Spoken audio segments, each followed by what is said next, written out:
सबसे पहले मेरे चैनल में आए सभी श्रोतागणों को आज मैं दीपावली की हार्दिक शुभकामनाएं प्रदान कर रहा हूँ। ईश्वर करे आप सभी के जीवन में अपार खुशियों का आगमन हो। ब्रह्मांडी ऊर्जा द्वारा मिला हुआ ये मैसेज निश्चित ही आप सभी को सुखी जीवन प्रदान करने में सहायक सिद्ध होगा। मुझे सुन रहे आप सभी श्रोतागणों को आज मैं सुखी जीवन का निर्माण कैसे करें के बारे में बताने जा रहा हूँ। सुखी जीवन का निर्माण करने के लिए सबसे पहले अपने मन को समझना होगा। जैसा कि शास्त्रों में वर्णित है, मन के विचारों को दो भागों में बांटा गया है। नंबर 1 चेतन मन, नंबर 2 अवचेतन मन, अर्थात बाह्य मन और आंतरिक मन। मनुष्य जब जागरण की अवस्था में मन के द्वारा विचार करता है या सोचता है, तब इस स्थिति को चेतन मन के नाम से जाना जाता है। और जब वो निद्रा अवस्था में होता है तब उसका अवचेतन मन काम करता है, जिसे सबकॉन्शियस के नाम से जाना जाता है।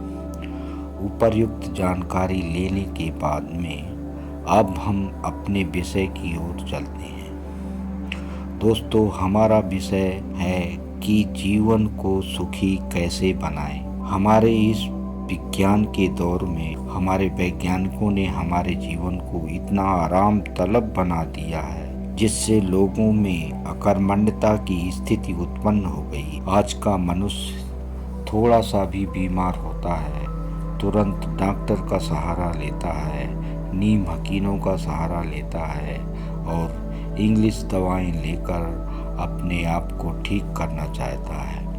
अर्थात आज का मनुष्य सिर्फ और सिर्फ अपने दिमाग का सहारा लेकर अपना जीवन निर्वाह करता है। ठीक इसके अपोजिट अपने दिल से सोचना ही नहीं चाहता। जबकि ईश्वर ने हमारे शरीर में एक ऐसी शक्ति प्रदान की है जिसको हम यदि उपयोग में लाएं तो हमारा पूरा जीवन सुखमय हो सकता है।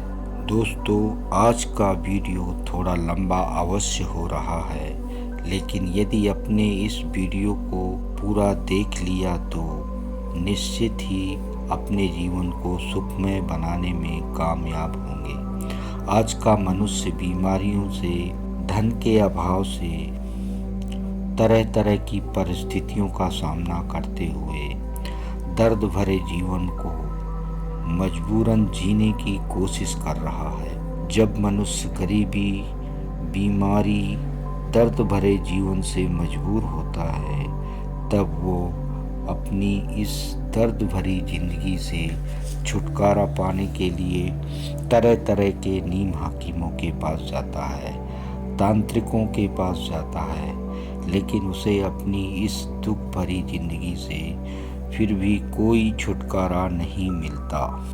बदले में उसे नीम हकीमों के पास या डॉक्टरों के पास या ज्योतिषियों के पास एक लंबी फीस का सामना करना पड़ता है, जिससे वो दुखी इंसान दिनों दिन और दुखी होते चला जाता है। लास्ट में मनुष्य इतना मजबूर हो जाता है कि वह खुदकुशी करने तक के लिए सोचने लगता है। जबकि हमारे ईश्वर ने हर मनुष्य के अंदर एक ऐसी शक्ति प्रदान की है जिसको उपयोग करके मनुष्य अपने हर प्रकार के दुख को सुख में तब्दील कर सकता है। जैसा कि तुलसीदास ने कहा है, कर्म प्रधान विश्व रच राखा, जो जस करहि सो तस फल चाखा। इसका आशय है कि जो जैसा कर्म करेगा उसको वैसा ही फल मिलेगा, अर्थात जैसी करनी वैसी भरनी। मेरे कहने का आशय ये है कि मनुष्य जब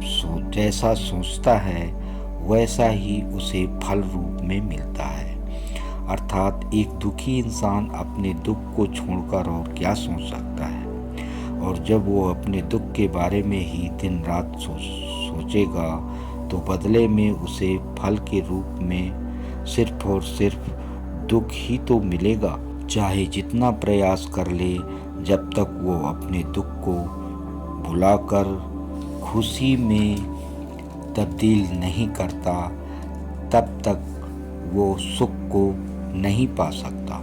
अर्थात जब मनुष्य अपने दुख के एक एक पहलू को खत्म करके अपने विचारों को सुख की अनुभूति में बदल देता है, तब तक उसके अवचेतन मन में वो सुखी विचार अपना एक जगह बनाना शुरू कर देते हैं और धीरे धीरे वही विचार मनुष्य को फल के रूप में प्राप्त होने लगते हैं, जो मनुष्य जाति के लिए ईश्वर का दिया हुआ एक वरदान है। अर्थात जब मनुष्य को इस मन की शक्ति के बारे में ज्ञान हो जाता है, तब उसका जीवन सुखमय हो जाता है। जैसा कि अध्यात्म से जुड़े हर एक मनुष्य में देखा गया है कि जो वास्तविक आध्यात्मिक है, उसके जीवन में दुख का कोई नाम निशान नहीं रहता, सिर्फ और सिर्फ सुख का आनंद लेता है। इस प्रकार दोस्तों, उपर्युक्त पंक्तियों को ध्यान में रखते हुए समाज कल्याण हेतु ज़्यादा से ज़्यादा लोगों तक पहुंचाने की कोशिश करें। धन्यवाद।